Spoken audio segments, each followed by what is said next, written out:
Hey everyone, this is Megapig9001 here, and 1 year ago today, I uploaded my first Touhou video essay. So, I thought it'd be cool if I could, reflect a bit while playing Touhou at the same time, just so you guys have something to watch in the background. So yeah, that's what this video will be. Okay, this is to tell myself during editing that I'm about to start the game, so, now.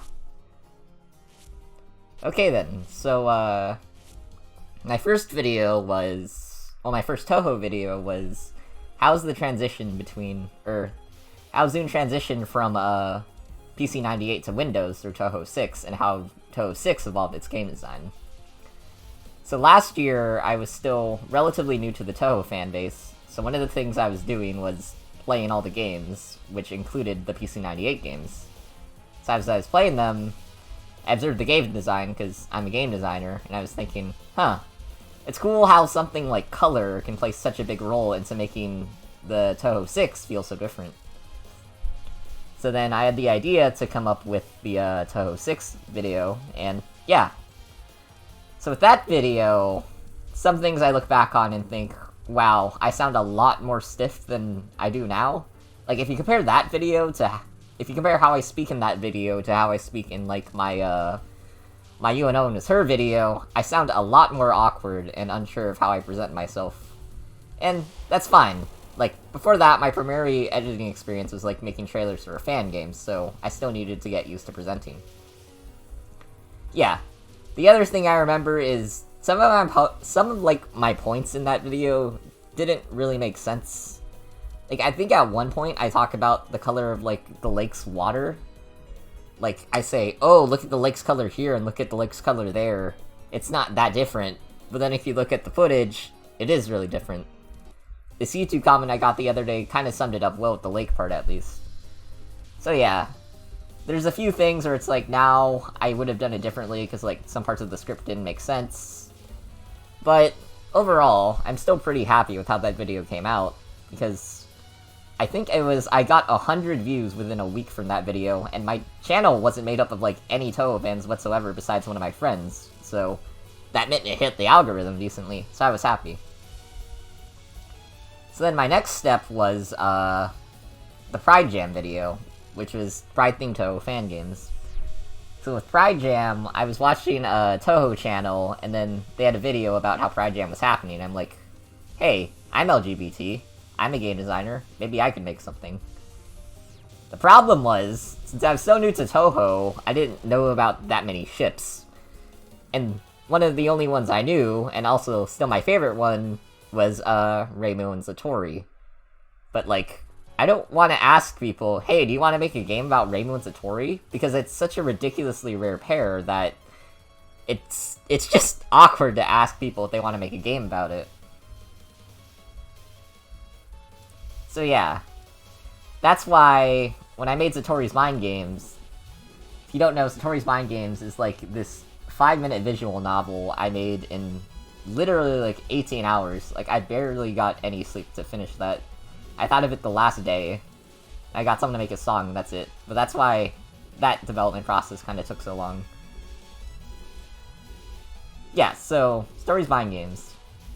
So I'm like, yeah, but since it took me so long, I'm like, well, I want to do something for this jam, so maybe I should try making a video of, like, every single jam game there is. So yeah, that's how my Pride-themed Touhou fan games video came about. I ended up showcasing a ton of the entries, and luckily for me, a lot of the entries are fantastic. You had things like Neo Gensokyo Zero, you had things like In Between Gensokyo, then you even had a Dark Souls clone. It was a fun time.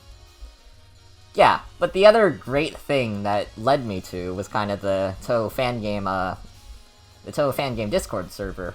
The Touhou fan game Dev Hub, that's what it's called.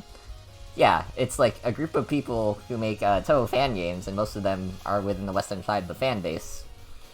So, yeah, they're extremely nice. Since it's Pride themed, they're also super tolerant, and because of that, they've ended up becoming my favorite portion of the Touhou fan base. Like, that's where I kind of go. That's, like, my comfort place, I guess. Just the Touhou fan dev hub. So, yeah. I'd say with the Pride Jam video, I felt like I was really now a part of the Touhou fan base, because I finally found my group of people I click with. So that was nice. Then, of course, after Pride Jam, there was my big video, Bad Apple Explained. So how did the idea of that came about? Well, it was essentially, I had watched Bad Apple so much in my life, even before I was a Touhou fan, that I thought, hey, there's these really cool things about it, like how it started from an animation, and then, like, yeah, just the general mood of the song, like, contrasting the lyrics. Yeah, so I thought, wouldn't it be cool if there were a video of it? Now, I didn't know if it'd exactly be successful, because a lot of it is essentially just me, reading off the, like, not exactly reading off the Touhou wiki page, but that's where I got a lot of the info.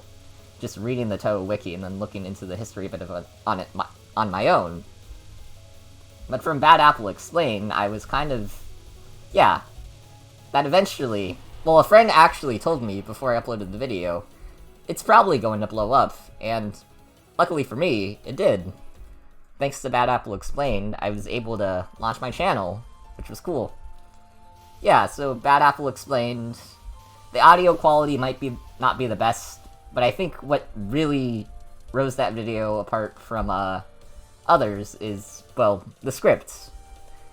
I am very proud of my writing skills. English was always my favorite subject in high school, so I think by making these video essay type, yeah, by making, like, video essays, I'm able to play to my strengths as a creator. And I think that's why my channel has been doing decently well. Yeah, so I remember there's a YouTuber, a Touhou YouTuber, who was saying, like, he's a bit sad that Touhou is so ridden with memes on YouTube, because he feels like, if you make a meme, it's going to always do way better than an analysis video. I kind of view it as the opposite. There's so many meme videos on YouTube, it's like, if you make a serious video, it's going to stand out. That's why I think my first Touhou video was able to get 100 views, despite me not having a previously inbuilt audience for Touhou. There's definitely people waiting for more serious Touhou videos, so if you ever wanted to try your hand at, like, making a Touhou video essay, give it a shot. And, yeah, since I made Bad Apple Explained, Asprey started making serious videos, that's cool. Delta Pi made some videos about Touhou. There's this one guy I watched who made a video on, like, the rabbits, which was pretty cool. So I think we're about to see more Touhou analysis channels rise up, and that should be neat. But yeah, that's just kind of a reflection on, like, the first 3 videos I made. That was, like, my Season 1. I guess, yeah. Yeah, but Bad Apple Explained, it's a cited source on Wikipedia now, and it was so nice to see something I poured a lot of time into, like, get that much attention. I felt, like, vindicated as a creator. Like, all of my writing was somehow, it just somehow led to that. And now from talking about Touhou, I'm able to, like, buy other Touhou games. That's really cool. Yeah, so I hope to keep creating content you all like, and yeah. I guess, yeah, this ended up feeling pretty rambly, but I just wanted to get a few things off my chest. So, if you're watching this, thanks for watching, and I hope to provide more content in the future. Later.